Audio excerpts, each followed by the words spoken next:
Ana Francis, buenas tardes. Chuc, chuc, chuc. Chuc, chuc, chuc. No, no, no. Hola, Ahora sí. Podemos Ya. hacerle un doblaje, tal Sí, vez. sí. Sí. Tú vas como que hablas. Y tú haz como A que ver, hablas. ahí me escuchan. Ahí te escuchamos. Sí. Yo pensé, Julio, que nos desmonetizaban cada vez que veían la cara de Fernando Rivera Calderón, pero no, es otra No, al cosa. contrario. Oye, si tiene muchas seguidoras y en el chat, hasta la Sí. guapura y sexy y toda la No, cosa. y la verdad es que sí, sí hace. Sí. Yo le he visto su fila de señoritas abajo del escenario. Sí se la hace. Ándale. Con estos ojos Ajá. que se han de comer los gusanos, le he visto su fila de señoritas. Fernando Rivera Calderón para defensa o como dicen ahí en el Congreso para alusiones personales. Buenas tardes. Como dicen los clásicos, mi Julio, no voy a caer en la provocación. Pero Horacio Franco. con mucho gusto. Horacio Franco, buenas tardes. Hola a todos, buenas tardes. No, pues ya después de tanta provocación yo ya no voy a decir nada. Nada, ahí muere. A ver, vamos a empezar con Fernando, el de las filas de admiradoras luego de sus presentaciones. Fernando, ¿te has ido de algún lugar porque sabes que ya no eres bien visto y prefieres irte antes de que te corran? Híjole. O sea, son muchos, por lo que veo, se pudo hacer memoria. Es que tiendo a ser de los que sacan ya a mí, cuando suelo ir a algún lugar con mis amigos, o solía ir en otros tiempos más lúdicos, pues soy a los que les prenden la luz del antro en el que se encuentran, que ya le empiezan a pasar a uno el trapeador en la cabeza. Me cuesta mucho trabajo, tanto en las cuestiones de la vida, dejar un trabajo, me cuesta trabajo, dejar una casa, pero también en el amor, o sea, soy muy apegado, como que sigo queriendo a todas mis exnovias, no entiendo, no me entiendo a mí mismo, pero dígame, doctor Astillero, ¿qué puedo hacer? Oye, pues, es que mira, por ejemplo, ahorita le pregunto a Ana Francis, ¿hizo bien o mal el gran personaje Roberto Palazuelos de decir, ya me voy, me van a correr, mejor antes de que me corran, dejo la candidatura y ahí nos vimos? ¿Cómo lo ves, Ana Francis? Yo creo que hizo muy mal tan pronto, Julio, porque nos estaba regalando unos momentazos. Sí.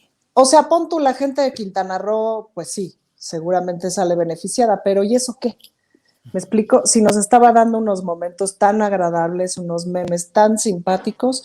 A mí me daba, por ejemplo, la oportunidad de saludar a mi compañero Roy Fitz del Congreso de la Ciudad de México, que me cae bien, que es de Movimiento Ciudadano, y decirle, Roy Fitz, me caes bien, pero ¿por qué Palazuelos, güey?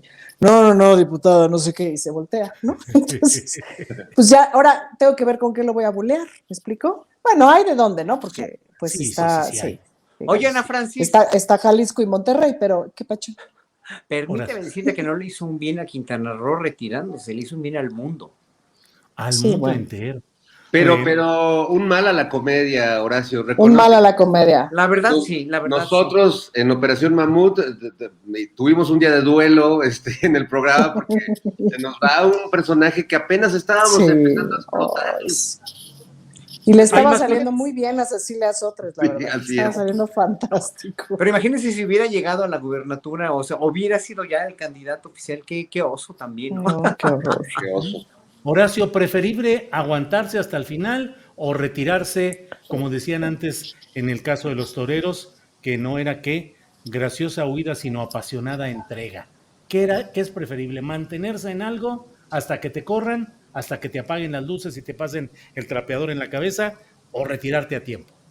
Yo creo que es más sano retirarte a tiempo cuando eres consciente, cuando sabes precisamente que estás sobrando bien y que estás en un lugar donde estás manejando las cosas bien y que tienes todo el derecho y toda la responsabilización de tu puesto, de tu cargo, de tu carrera, de todo, que tienes, cuando eres cantante, que tienes tu voz bien colocada todavía, cuando eres flautista y puedes soplar, ¿no? Como yo, cuando eres, o sea, cuando estás bien de tus facultades, hay que llevarlo hasta donde sea realmente digno y donde hagas un buen papel y sepas que ni te están comiendo el mandado, ni te están achacando cosas de las cuales no tienen por qué achacarte. Y ¿sabes qué es lo más patético? Que olviden tu historia personal, o sea, tu trayectoria.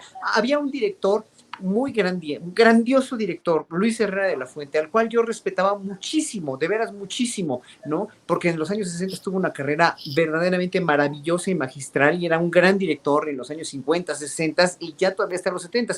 Después empezó a querer seguir dirigiendo y claro, el hombre tenía todo en la cabeza muy bien estructurado, pero ya no le daba el cuerpo, ¿no? Y entonces, evidentemente, los músicos se mofaban de él y hacían de veras, hacían comentarios que dolían mucho porque uno sabía quién había sido Luis Herrera de la Fuente, que era un grande entre los grandes, y como no se quiso retirar a tiempo, pues obviamente el mismo respeto de los músicos se fue acabando y ya el público ya después no entendía nada. Lo importante de una persona es entender tu trayectoria, entender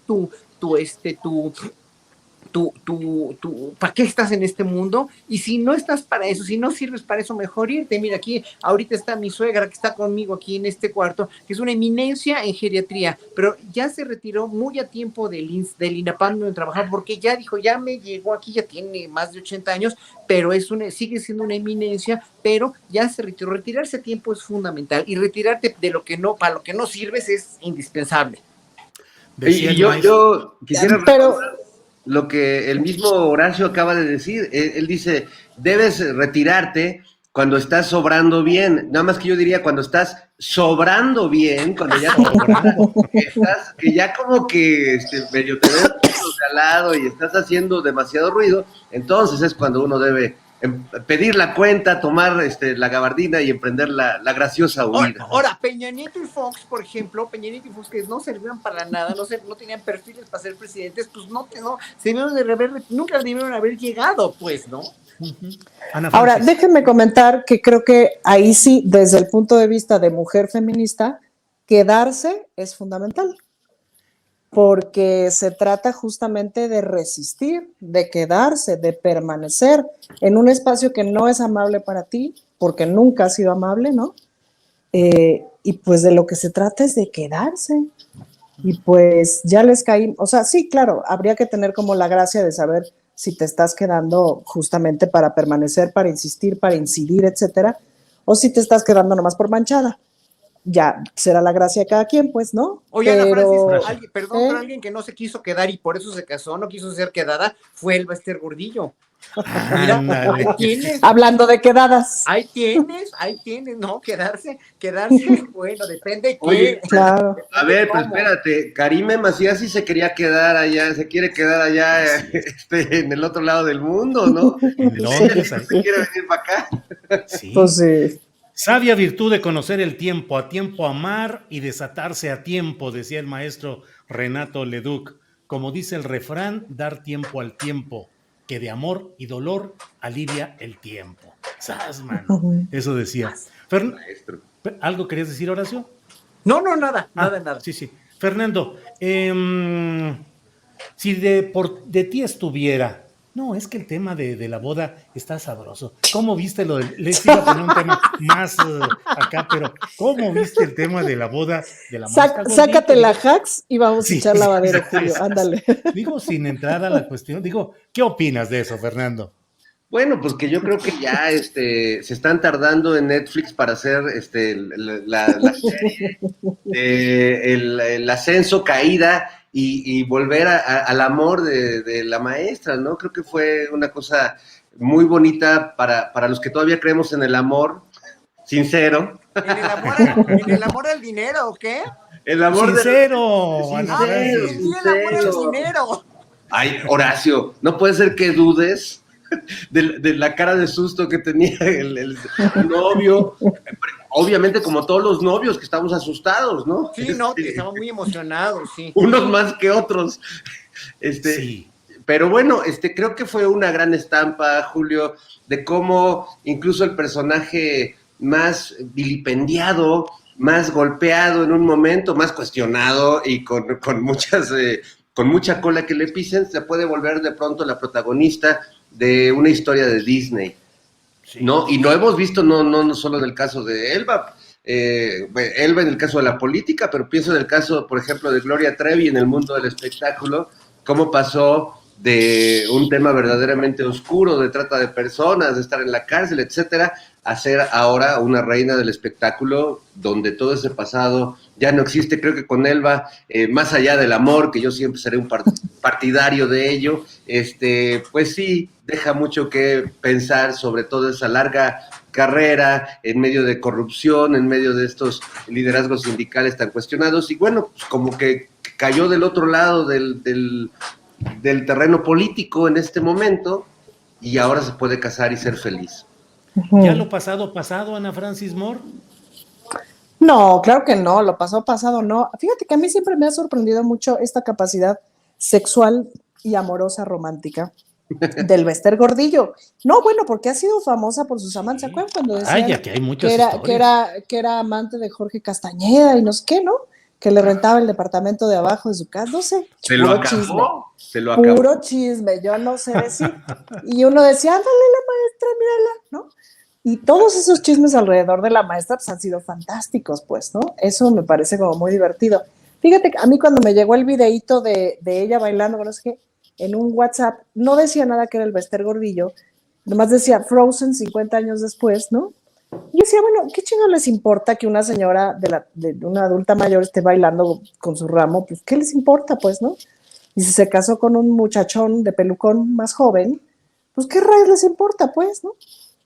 Ya después supe que era el Bester, dije, no sé, espérate, sí vale la pena hacer bullying, porque ahí sí se rompe cualquier código de honor, ¿no?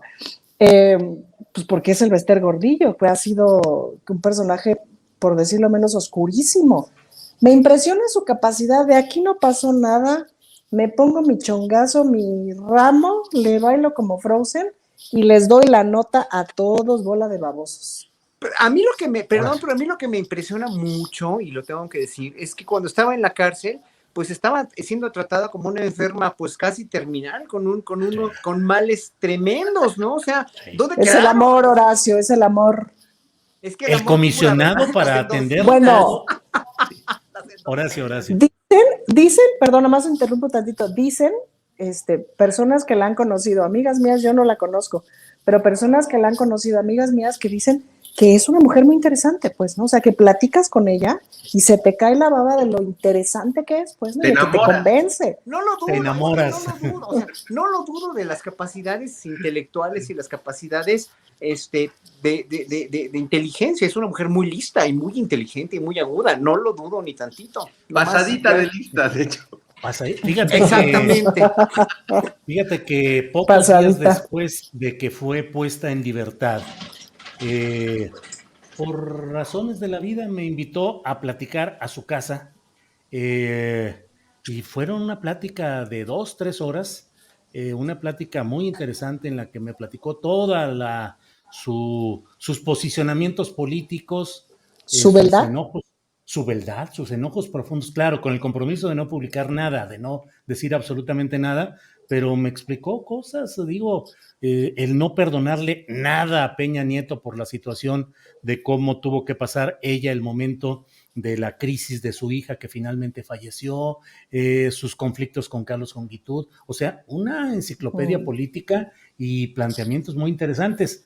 Luego, o en otra ocasión, volvió a invitarme. Digo, eran días en los cuales llegaba por la puerta, tiene una puerta en su departamento, una puerta lateral, y allí estaba un policía de la federal que estaba cuidando que no se fuera a escapar porque todavía estaba sujeta a este proceso. Oye, Julio, perdón, sí. ¿Estás seguro que su interés era estrictamente periodístico?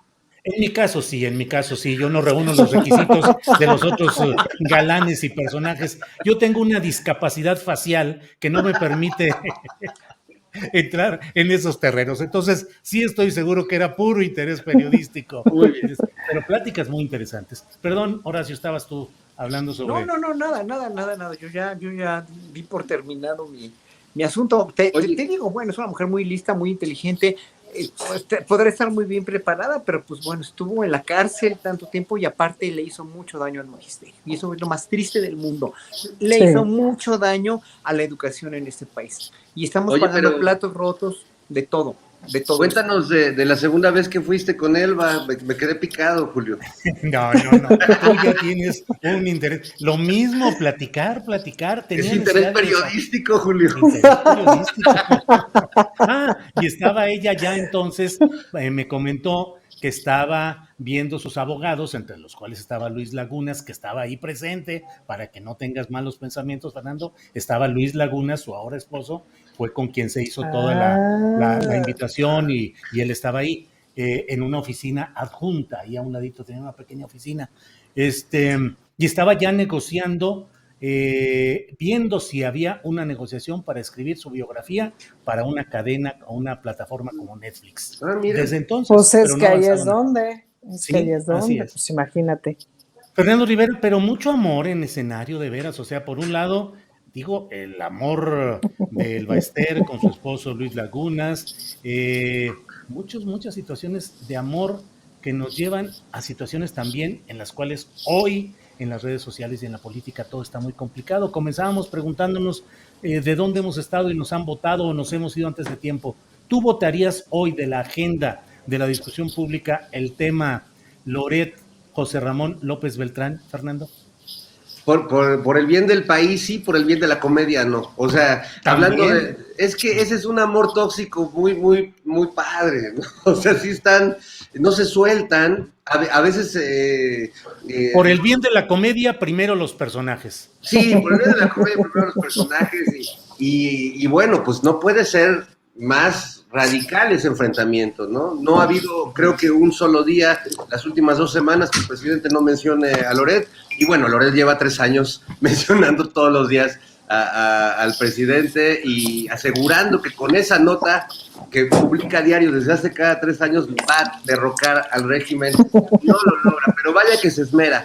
Entonces, bueno, desde el lado de la comedia, sin duda, es algo que nutre mucho, pero la verdad es que no abona a los temas que realmente creo que son importantes para todos en este país. Creo que hay muchos temas urgentes, muchos temas donde a mí me gustaría ver al presidente mucho más atento que distraído, pues en una cuadrilla de medios que durante mucho tiempo se repartieron el pastel de la verdad en este país y que ahora pues golpean todos los días. Pues ya sabemos que Reforma, que el Universal, que el Latino se dedican básicamente más que a hacer periodismo a golpear todos los días al gobierno, como lo dijo Alarraqui, pues es importante decir mentiras para derrocar al régimen. Entonces, bueno, ya sabemos cómo está funcionando.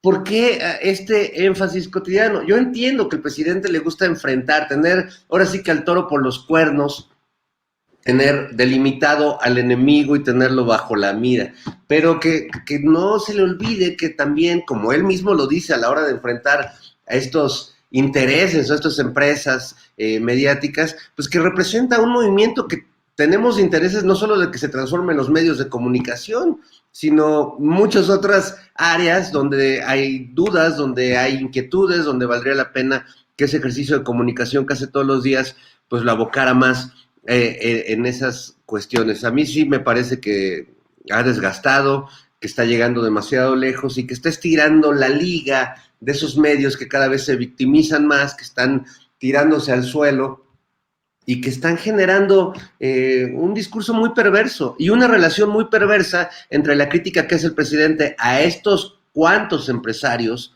que son una especie de oligarquía mediática que se quieren disfrazar de los periodistas que están asesinando en estados de la República cotidianamente, que no tienen nada que ver con estos otros que están encumbrados en medios de televisión muy importantes, ganando salarios que jamás de los jamás es un periodista, un reportero de los compañeros de a pie que están trabajando en todo el país y que están expuestos a esta violencia, pues jamás ganarán en toda su vida. Gracias, Fernando. Ana Francis Moore, se ha vuelto una relación tóxica este asunto Mañanera López Obrador, Carlos Loret de Mola. Uf. No sé si se ha convertido en una relación tóxica. Puede ser que sí. A mí sí ya me gustaría expulsar el tema. Em, pero quizás mi opinión está un poquito sesgada porque me cansa mucho los martes y los jueves en el Congreso que pues hacen todo tipo de argucias legales, de argucias legislativas para poner un tema y de pronto en eso se van un montón de horas de conversación, de discusión, que no de debate. Y siempre acaban hablando del Tren Maya o del aeropuerto, ¿no? A propósito de la ivermectina, vámonos hasta el aeropuerto, porque no hay interés de una agenda. Entonces, pues es poco interesante y es aburrido. Y en ese sentido, sí, me parecería, he escuchado a muchos que hablan de justo dejarle de dar foco a Loret, dejarle de dar foco a estos medios. Creo que la pregunta que yo me hago más que tener una respuesta es cómo les dejas de dar foco, pero además sigues insistiendo y sigues poniendo por delante este entramado de medios y esta nata desinformativa que existe, pues, ¿no? Cómo la desvelas, cómo la muestras, cómo la exhibes, pero dejas de hablar de ellos. Esa sigue siendo como la duda, como el dilema, porque de que existe, existe, y de que hace mucho daño, de que genera caos y genera esta cosa del sesgo de confirmación, pues, ¿no?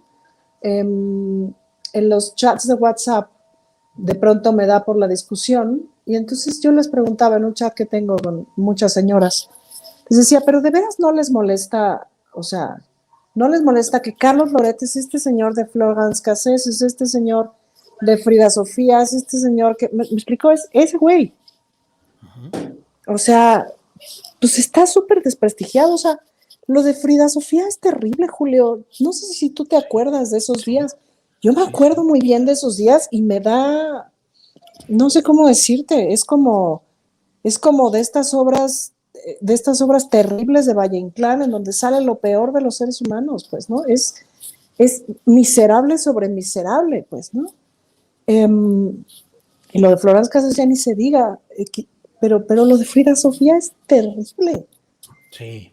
Y entonces de pronto es así como y resulta que creen honestamente que podría ser un cierto líder de la libertad de expresión, como que no lo comprendo, en mi pechito no comprendo cómo se puede, o sea, cómo puedes juntar esas cosas. Sí. Me escapa de entendimiento. Gracias, Ana Francis. Horacio Franco, dos cosas. Uno, el propio presidente de la República construyó la plataforma que ha encumbrado, si así lo consideramos en términos mediáticos y de resonancia incluso internacional, a Carlos Loret de Mola. Una pregunta. Y la otra pregunta, el presidente de la República, ¿es correcto que esté pidiendo que se develen los ingresos personales de ciertos periodistas o de personas en lo general? Mira, primero que nada, yo creo que sí, en un momento dado, el presidente sí se excedió porque le dieron en la torre, que es darle a su familia, darle a los hijos, ¿no? Y con algo que no es cierto, que algo que a todas luces con el reportaje de Olmos, difundido por Aristegui de una manera errónea, yo digo, ¿no? Se echó la soga al cuello Carmen, ¿no? Con todo el respeto que me merece y la enorme admiración que le sigo teniendo. Pero obviamente se echaron la soga al cuello ahí los buenos periodistas que se vendieron a esto, porque aquí el interés económico es el fundamental. O sea, no nos hagamos tontos. El interés de recuperar un poder económico y de un poder político, sobre todo. Ya aquí ya hay inmiscuidos factores políticos que son fundamentales y cruciales en esta guerra híbrida, en esta guerra que se está haciendo, ¿no? En contra del gobierno mexicano. Ahora, obviamente sí, para mí que fue ya un exceso, yo ya no le daría tanta importancia a Loret de Mola, o sea, ya como que el tema ya se desgastó mucho y además Loret de Mola va a seguir, va a seguir y va a seguir y va a seguir haciendo de las suyas. Claudio X González y su asociación civil, bueno, con Mario Amparo, van a seguir tratando de golpear, van a seguir tratando de denostar y de que la opinión pública opine pestes de AMLO, etcétera, etcétera, ¿no? Y van a seguir levantando noticias falsas. O sea, eso ya nos acostumbramos, ya está ahí. En realidad Twitter es una ficción porque finalmente la mayoría del pueblo está apoyando a López Obrador y la mayoría del pueblo además no está en Twitter, ¿no? Hagámoslo también, digámoslo honestamente y claramente. Y por otro lado, el hecho de que AMLO quiera que Loret de Mola acceda por de facto ya a que se revelen sus ingresos, pues mira, como lo dijo él, ¿no? Y pensándolo muy fríamente, o sea, si se desvelan o se develan los honorarios de los futbolistas, si se develan los honorarios de los grandes personajes del rock o de la ópera incluso, ¿no? Yo he dicho aquí que, y porque lo sé, ¿no? A Pavarotti se le daba un dineral aquí, $1 millón por concierto y aparte, pues ahí hacían grandes negocios los que lo traían, pero no es, bueno, obviamente, porque no se develan los honorarios también de los periodistas o de la gente encumbrada. Y en realidad yo creo que debería ser público los salarios de todo el mundo, no nada más de los funcionarios públicos o de las ¿De todo el estrellas. mundo, del ciudadano en general, Horacio? ¿Sabes qué? En un momento dado, pues es que no deberías haber tantas diferencias, pues, ¿no? O sea, es como yo lo dije una vez aquí en este programa, en Holanda o en Suecia, ¿no? En países muy democráticos, todos son pobres, todos son clase media, todos son pobres y viven al día, dijéramos, con su salario, más bien, con un ahorrito para poder irse de vacaciones, pero no tienen yates de $25 millones en todo el mundo, a menos que sean magnates o príncipes o consoduques, o sean gente que hace negocios de veras millonarios, ¿no? Que también tienen el derecho de serlo. Si trabajas la lana, pues obviamente sí. Ahora, si trabajas deshonestamente la lana en detrimento de la economía de un país o de un pueblo, pues también ya el mundo tiene derecho a quejarse. ¿Por qué? Porque ya se vio que todos estos sistemas capitalistas o el mismo socialismo deshonesto y deshonrado y ventajoso no sirven, no van a traer la igualdad al mundo y nunca vamos a hacer un mundo justo como lo hemos soñado alguna vez. Nunca lo ha habido, pero probablemente nunca lo habrá. Ahora, queremos que lo haya, que haya un mundo realmente con la riqueza repartida justamente. Entonces tenemos que luchar por eso estos años, digo, los próximos 25 años, para que el mundo dé un giro y sea gobernado de una manera diferente, sea administrado y gobernado de una manera diferente. ¿Cómo? Tiene que haber un detonador que, imagínense, yo estoy fantaseando ahorita, pero puede ser la misma manera de gobernar de una economía como lo está viendo López Obrador, de una manera mucho más regulada, porque cuando hay regulación en la economía hay mucho más repartición, que fue lo que hubo en estos países que mencioné, sí, cuando hay regulación de todo, pero como no ha habido regulación y solamente se cargó todo en favor de las empresas privadas aquí en este país y en otros también, en Estados Unidos igual, obviamente va a tener que haber una revolución lenta pero segura como es la 4T, en ese sentido, una transformación de la manera de gobernar y de la manera de administrar este país. Ahora,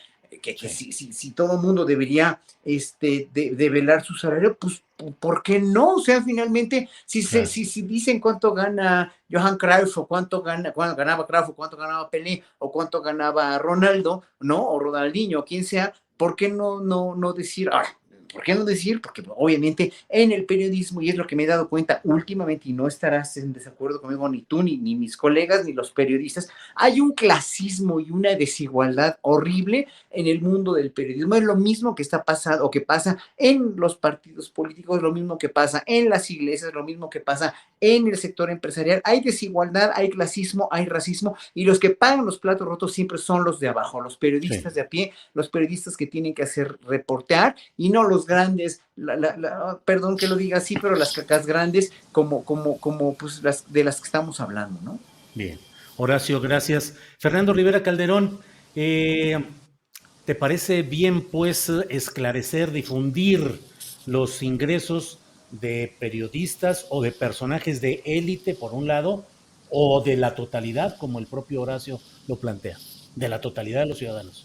No me parece la totalidad de los ciudadanos, y me parece bien quizás en casos donde hay, como sucede ahora, un conflicto de interés y donde hay una desigualdad radical que puede hacer inferir que pues no solo le pagan a uno por escribir una nota o hacer un reportaje, sino que uno está abanderando pues otra clase de causas más políticas, y que hemos visto que en el periodismo hay muchos periodistas que pues el salario que tienen del periódico donde escriben o del medio donde salen es como la propina de la lana que realmente les llega por proteger, encubrir, hablar a favor de determinados políticos.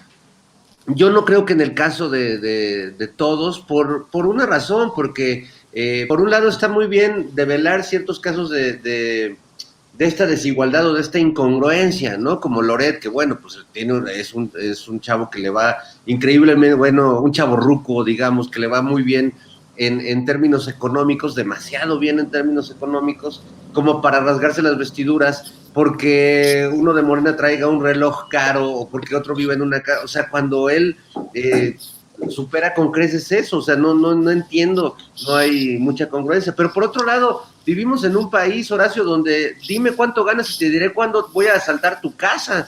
O sea, pone el ventilar el sueldo de cada persona, pone en riesgo a las personas en un país donde todo el mundo anda viendo a ver quién se compró una nueva tele o un nuevo coche o a ver quién trae algo que denota que está generando ingresos. Cualquier negocio que se abre, no sé, creo que en un país como México, o sea, qué padre sería ser todos transparentes, pero esa transparencia conlleva un riesgo tremendo, que es exhibir parte pues, de la privacidad de las personas. Gracias, Fernando. Ana Francis, te quiero pedir que nos compartas una recetita de tostada de aguacate para Estados Unidos y México y que se la lleváramos al embajador Ken Salazar, que anda metido en todo,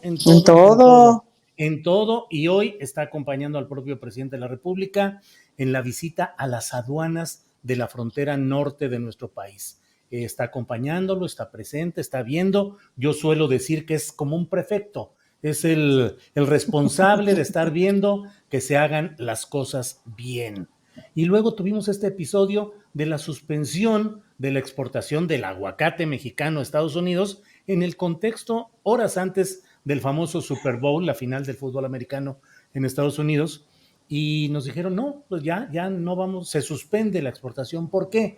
Porque un agente en Michoacán, un agente de inspección sanitaria de Estados Unidos, no autorizó un embarque para Estados Unidos y entonces dice que recibió por teléfono una amenaza contra él y su familia, y su jefe en la embajada en la Ciudad de México le pareció creíble, así lo dijeron, creíble la amenaza, y le mochan a México la exportación muy importante de aguacate. Ya hoy la renegocian y ya la van a volver a abrir. Pero qué tostadita de aguacate para el embajador o para los intereses gringos, Ana Francis. Pues yo le recetaría una tostadita de aguacate, por un lado con el chile al lado, siempre es más recomendable, pero por otro lado con atún. Julio, me hizo acordarme de aquellos episodios de hace quién sabe cuántos años, donde, ay no, ya no vamos a comprar atún mexicano, no lo vamos a dejar pasar porque los atuneros mexicanos son bien horribles, bien groseros y matan delfines.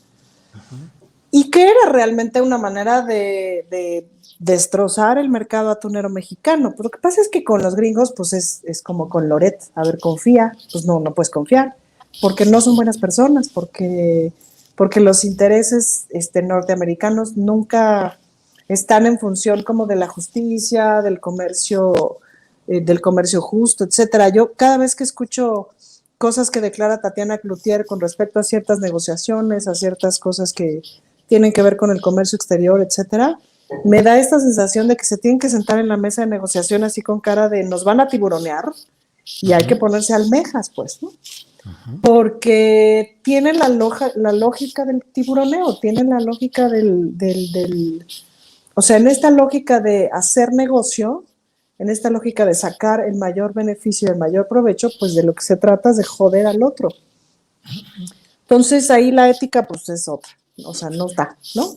Entonces, pues en ese sentido, pues eso siempre es como súper hipócrita la postura de Estados Unidos, lo cual no quiere decir que no estemos conscientes de la bronca que hay alrededor del aguacate mexicano, pero no por el aguacate mexicano, sino de la bronca específica que hay de la violencia en Michoacán y de cómo, pues, el comercio, de cómo el crimen organizado se ha puesto ahí las pilas con el aguacate, ¿no? Así es, gracias. Horacio, ¿cómo ves ese tema de, pues, la presencia fuerte, creciente de declaraciones y de posturas de Estados Unidos, de personajes. Ahora acaba de estar el de Ted Cruz. El presidente de México dijo hoy que se siente orgulloso de que haya ese tipo de críticas de Ted Cruz porque le hacen considerar que lo que está haciendo lo está haciendo bien. Pero finalmente Ted Cruz dice que estamos viviendo una situación pues casi caótica de falta de Estado de Derecho y de una violencia desmesurada y pide que México sea considerado como un peligro para la seguridad nacional de Estados Unidos. ¿Qué opinas de todo? Bueno, y está la exigencia del propio presidente de México de que Estados Unidos esclarezca por qué le da apoyo económico a mexicanos contra la corrupción y la impunidad. ¿Cómo ves el factor Estados Unidos, Horacio? Muy contundente, viniendo de donde viene, de quién viene. Ted Cruz es un representante de la ultraderecha, del armamento, de las armas que se venden ilegalmente a México, del Partido Republicano, de todo lo que implica una colonización y ver a México como un patio trasero, ver a México como un país de inmigrantes que les son útiles de una manera y los pueden vilipendiar y los pueden discriminar de otra manera. ¿No? Son muy útiles los mexicanos, pero los odian y los detestan y critican todo lo que venga de ese país. O sea, Ted Cruz es el epítome, el punto cumbre de todo lo que no queremos en México y todo lo que nos ha afectado a los mexicanos, tanto en corrupción, en la cuestión de la doble moral, el consumo de drogas, el armamento, bla, bla, bla. O sea, el que venga una crítica así de Ted Cruz, pues, nos debería alertar, sí, pero nos debería tenerse en cuidado y tendremos que saber qué representa este señor, ¿no? Representa lo peor de los Estados Unidos, lo peor del fascismo gringo, o sea, los fachos gringos y la cuestión de la ultraderecha, la doble moral, las armas, etcétera. La corrupción norteamericana sí metida hasta en los más terribles, los más profundos engranajes de la vida pública y privada también norteamericana, ¿no? La vida privada también de los norteamericanos es patética porque hay un índice de drogadicción y de doble moral y de cosas espantosas, ¿no?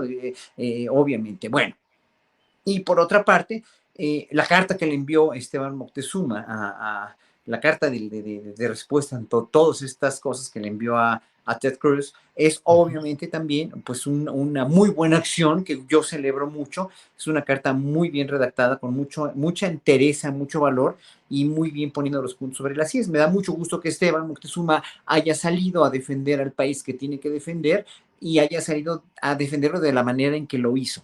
Entonces, en ese sentido, pues vamos a estar teniendo todavía los siguientes meses y años muchas injerencias de este tipo de personas que no quieren que esto cambie porque no les beneficia a ellos. O sea, el hecho de que no le beneficie precisamente a la gente de Claudio X González, a la gente del PAN, es decir, ellos, pues, ¿no? O sea, es un circuito realmente que está tratando de dar un golpe muy bajo que incluye las empresas españolas, que incluye los empresarios españoles, los empresarios norteamericanos, el Washington Post, que obviamente pues aquí nadie lee en México, pero que bueno, dice lo que dice, evidentemente, pero que finalmente México sigue siendo México y el sistema administrativo actual mexicano no se va a hundir y no está excluyendo tampoco a la iniciativa privada y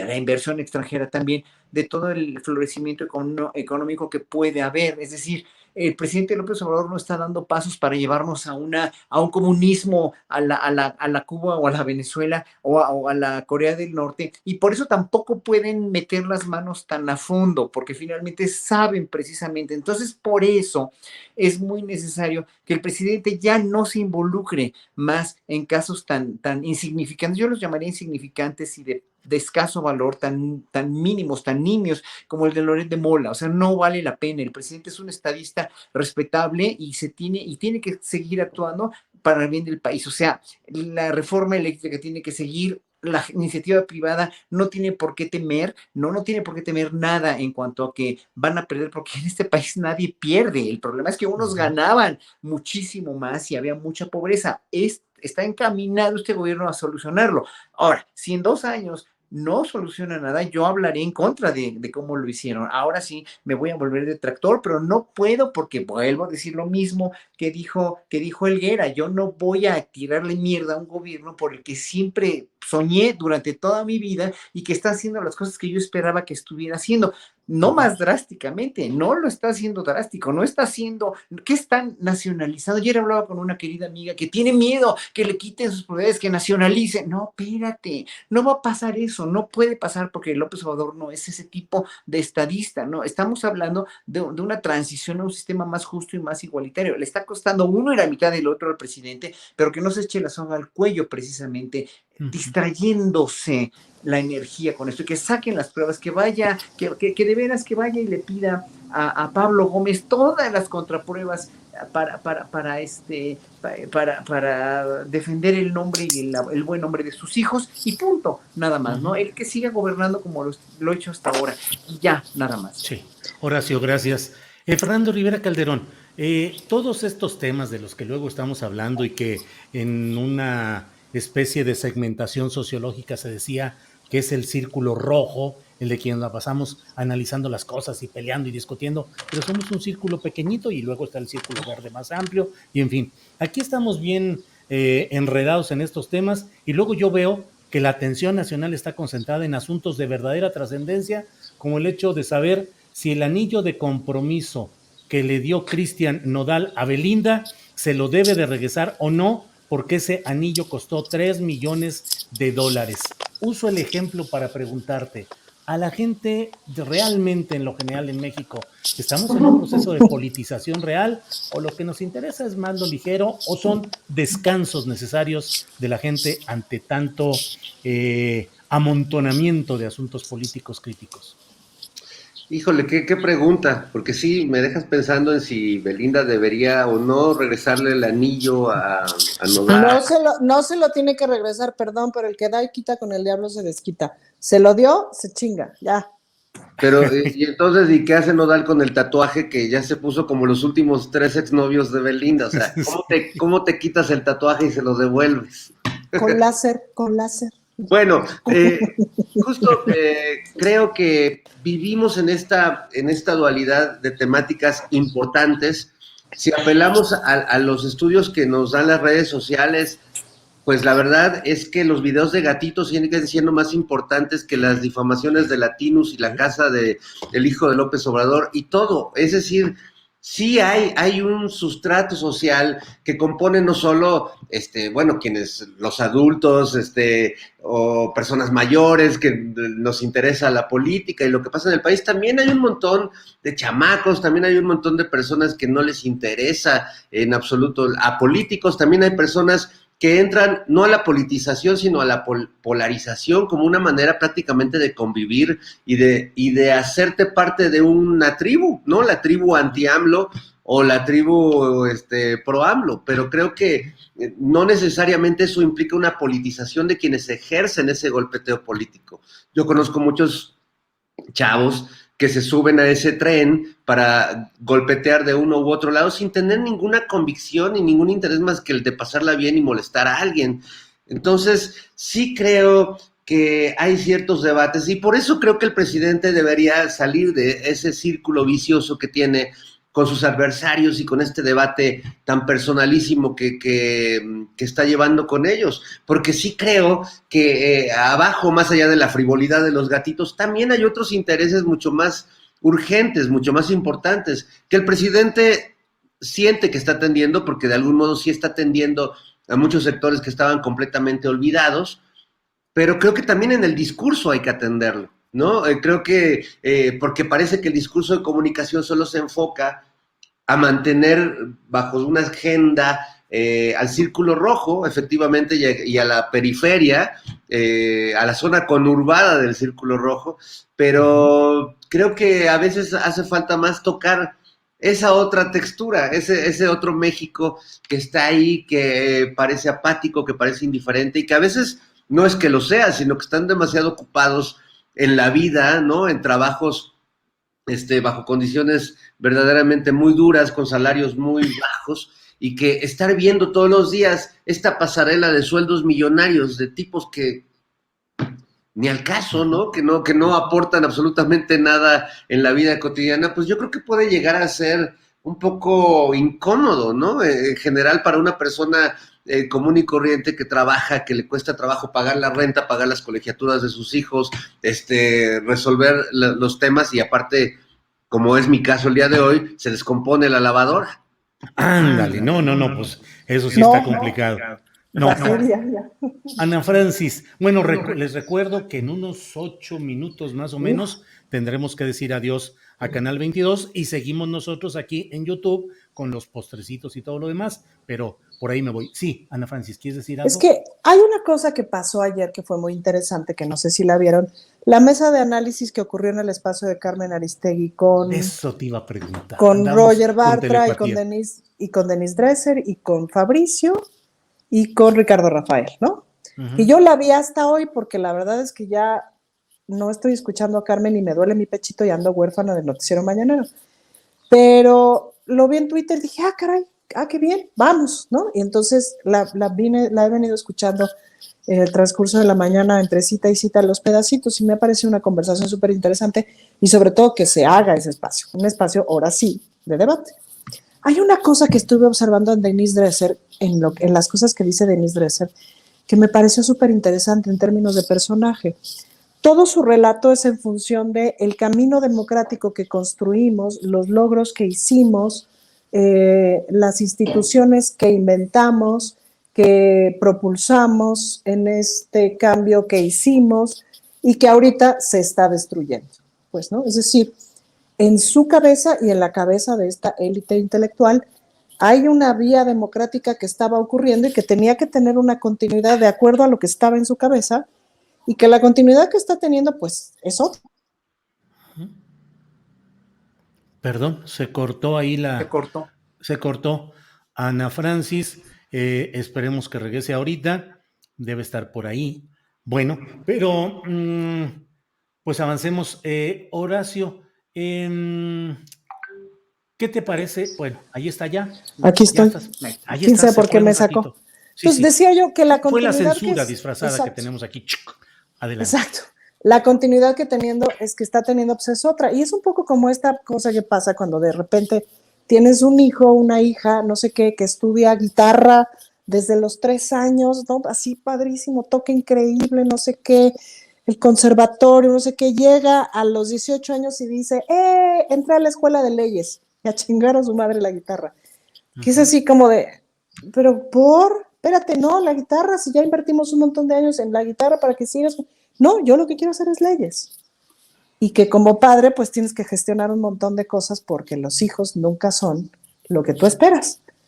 Entonces, de alguna manera, como que la democracia es una cierta democracia que según esta gente nació en el 2000, pues es su hija y su hija se fue para otro lado, que no les gusta, que no entienden, que no tienen ninguna intención de entender, sino tienen como más bien la intención de decir, no, estos años vamos a hacer como que no, para que regreses a donde decimos que tienes que regresar.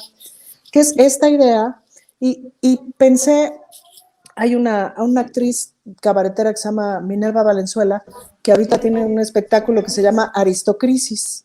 No tengo idea de qué va el espectáculo, seguramente está bueno porque ella es muy buena, pero me gustó mucho como el nombre, pues, ¿no? De pensar en esta crisis justamente de toda esta idea de país que no fue, que no era la consecuencia lógica de este cambio democrático con el INE y el INAI y la COFEPRIS y no sé qué y todos estos mecanismos autónomos reguladores que van a ser un contrapeso con el Estado y no sé qué, pero que a la hora que destapamos la cloaca, ¡zas!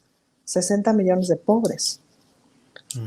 Entonces, pues, que dices, pues no. Entonces, eso es muy interesante porque ahí hay un duelo, me parece, que no necesariamente hemos visto, pues, ¿no? Que toda esta banda está adolorida porque si bien es cierto que participaron de manera súper importante en lo que ahora está ocurriendo, pues ya no les están preguntando por dónde. Bien, Ana Francis, gracias. Nos quedan algunos pocos minutitos. Horacio, ¿hay politización en la sociedad mexicana o es un desahogo ligero, rijoso en ciertas ocasiones, con ganas de pasar el rato y desahogar, o sí hay una politización creciente? Horacio, tu micrófono. Perdón, México son muchos. El México de la gente politizada que ve programas como el tuyo, como los de los otros youtubers, ¿no? Rompeviento, Serrano, etcétera, etcétera. Bueno, esos somos los mismos que siguen Aristegui también, ¿no? Son gente politizada, pero todo el mundo habla como le va en la feria, todo el mundo habla además de dónde viene su problemática y su zona de confort, ¿no? Entonces, en un momento dado, cuando tú has vivido en un país tan dividido durante tantos años, porque la polarización sabemos que no es de hace 3 años, sino desde hace 500, y ya viéndola más objetivamente, pues desde la guerra de reforma, desde la independencia, ha habido una polarización enorme que antes callaban la boca a balazos y hoy pues no, ya no callan la boca ni a tuitazos. Entonces, ¿no? En un momento dado sí podemos decir que hay una politización más efusiva, más efervescente, pero también hay otra zona de confort en mucha gente que no le importa esto porque cree y le han hecho creer, porque ve los medios convencionales de comunicación que esto sigue siendo lo mismo, y ahí la derecha, ahí la oposición, la guerra sucia contra el gobierno ha tenido muchísimo éxito en gente que en realidad no ve noticias de los dos lados, que no entiende y que solamente lo ve desde un ángulo, y obviamente pues hay escapismos tan fáciles como precisamente considerar el anillo de Belinda o ver las noticias en Twitter del corazón o de los chismes de los artistas, y ya, obviamente, ¿no? Hay mucha gente que sigue siendo así de todas las clases sociales, más aparte también en tu clase social, cómo estás precisamente adaptándote a esto de la 4T, si sí o si no, la confianza que le tienes o no, los miedos, como dije, del de mi amiga, que tiene miedo que esto se vuelva a Venezuela y que le quiten sus propiedades, y que las etcétera, etcétera. Entonces, cada quien habla como va en la feria, Julio. Yo creo que aquí hay una población enormemente diversa, divergente y polarizada, y de eso se tiene que aprovechar, precisamente, se tienen que aprovechar ustedes, medios independientes, y también nos tenemos que aprovechar nosotros, audiencias conscientes, y se están aprovechando obviamente muy bien y muy padre precisamente toda la gente de la derecha para poder tirar poco a poco la imagen del presidente, la imagen del gobierno y todo lo que están haciendo en favor de México, que son muchas cosas, la verdad. Gracias, Horacio. Fernando Rivera Calderón, le toca a usted dar por formalmente clausurados los Juegos del Más Allá y despedirnos de la audiencia del Canal 22. Por favor, unas palabras finales, don Fernando. Jack, pero con micrófono, Fernando. Es que ese era el sentido de mis palabras, que no se escuchara nada. No, nada, que los invito a que dejemos estas rencillas, que no nos gastemos, como decían las abuelitas, la pólvora en infiernitos, que nos demos la paz como hermanas y hermanos, y que pueden ir en paz a celebrar su fin de semana, porque esta misa de astillero Eso, muy bien, Fernando Rivera Calderón. Muchas gracias, Horacio, Ana Francis, Fernando, gracias, y nos despedimos de Canal 22. Muy bien. Bueno, pues aquí seguimos nosotros en el canal de YouTube, así es que pues vamos por partes, Fernando Rivera Calderón. El postrecito, lo que desees agregar en esta parte final del programa, por favor. Bueno, pues el tema de que hay ciertos conjuros que creo que cuando uno los hace tiene que ser muy específico.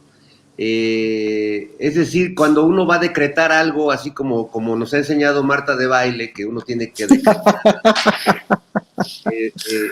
Si uno decreta abundancia, puede ser que la abundancia no sea necesariamente de lo que uno desea, sino pues de denuncias tal vez, o de policías buscándolo a uno, o abundancia de años en prisión.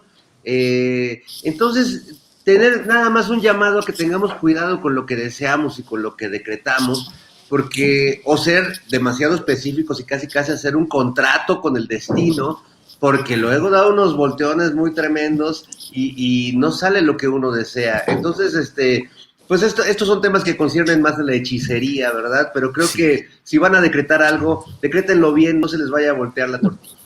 Órale, No, gracias, Fernando. Ana, no el estoy de acuerdo, postrecito, sí. no estoy de acuerdo en que Fernando se la pase hablando de Ricardo Anaya. Espérate ya, Fer. Postrecito, Ana Ay, el Francis, con este postrecito. contrato con el Ah, destino que propone Fernando. varias cosas que nos dijeron en las redes. Eh, una cosa, por ejemplo, es que el aguacate no pasa, pero la coca sí, dice Pues Jan sí. Díaz, que es interesante. Por eso te digo que los gringos luego son bien hipócritas. Y luego, sobre los temas, me preguntan de cuáles temas quisiera que se mencionaran: inflación, seguridad, educación, etcétera, Javier Ramos. Pues a mí me gustaría mucho hablar del asunto de la educación, porque, híjole, este sexenio ha habido un inicio de transición, ni siquiera pensaría yo que una transición, sin un inicio de transición. Y volviendo ya para cerrar al tema de la maestra Elbester Gordillo, ¿no? De cómo todo estuvo lleno de porquería, lleno de lodo, lleno de pantano, tanto tiempo, de cuántas cosas corruptas se tejieron al interior del noble oficio de educar y de todo ese esfuerzo que ha ido, que ha sido recuperar hilo por hilo de todo ese tejido de la educación. El otro día me decían, por ejemplo, cierta autoridad educativa, lo complicado que es que mucho del poder de la educación está en los inspectores y las inspectoras. Ustedes se acordarán que cuando íbamos en la secundaria, así de hoy, mañana todos peinadas, porque viene la inspectora de la SEP, ¿no? Ujú. Y parece ser que ahí mucho está el poder, pues, ¿no? El poder, en fin, hay como grandes discusiones justamente que está habiendo al interior del propio sistema educativo, y que eso, por ejemplo, o sea, a mí me encantaría ver en la mañanera un reporte de la secretaria de Educación cada semana sobre, pues, qué se han ido encontrando, cómo lo están manejando y cómo estamos retomando los hilos de todo ese entramado educativo, que además está lleno de maestros, de miles y miles de maestros entrañables, ¿no? Ujú. Pero pues de cómo han ido quitando toda la porquería, que vaya que había porquería, pues no. Sí. Tan ha salido impune, pues que la maestra se casó en Oaxaca feliz de la vida, ¿no? Sí, sin problema, así es. Sin Ana problema. Francis, gracias.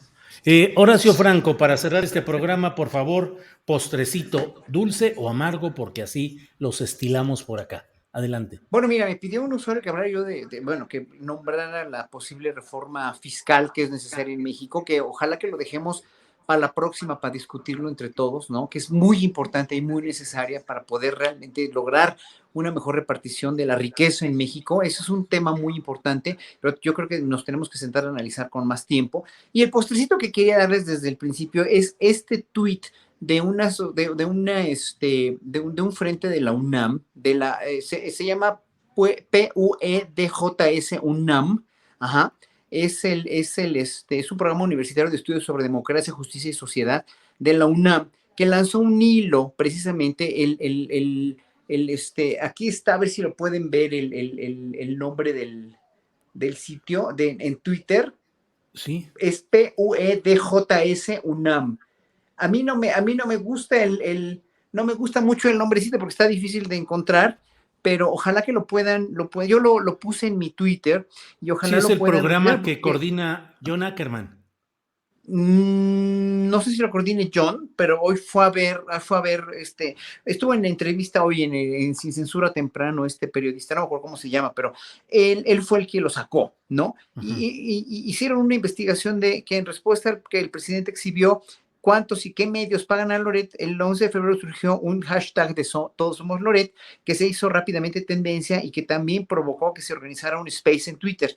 Y dicen, obviamente, de dónde vino todo esto y abren un hilo donde demuestran que obviamente pues, todo lo que se compró, todo lo que se malogró, dijéramos, y en fin, yo se los recomiendo porque es un muy buen postrecito para aquellos que quieran ver o que quieran difundir que precisamente todo esto esto pues son cosas compradas, son cosas muy mezquinas y son cosas que finalmente pues es una minoría la que apoya este hashtag de Todos Somos Loret y que finalmente pues es todo, son todos tretas propagandísticas a la Goebbels de veras para tirar y tirar y tirar y tirar el nombre o el buen nombre de una persona que como Andrés Manuel López Obrador, y sí, en ese sentido sí lo creo, sí es muy provida y muy honesta en ese sentido, y si los hijos han hecho cosas indebidas o la familia ha hecho cosas indebidas, sí, que se investigue, que le pasen la estafeta precisamente a la fiscalía o que le pasen la estafeta a quien la tengan que pasar, pero que no, evidentemente, no traten de manchar el nombre y la reputación como persona honesta al presidente, porque lo es que está haciendo él, en verdad, nadie ha tenido cara, ni Peña Nieto, ni Calderón, ni Fox, para decir, ¿no? Lo que, a ver, ¿por qué no dicen que ellos fueron muy honestos? Porque no lo fueron. A ver, que nos salgan a decir así como lo dice López Obrador, yo no temo nada porque soy honesto y me he conducido toda mi vida con honestidad. Así que, pues sí, obviamente ahí no tiene cola que le pisen, pero pues quieren encontrársela, no se la van a encontrar por más que quieran. Y creo que este hashtag, sí, este tweet de Sí. pues UNAM, que me parece un nombre, realmente se echaron la soga al cuello con esas siglas tan desafortunadas, ¿no? Deberían de hacerlo de otra manera para que tuvieran más seguidores.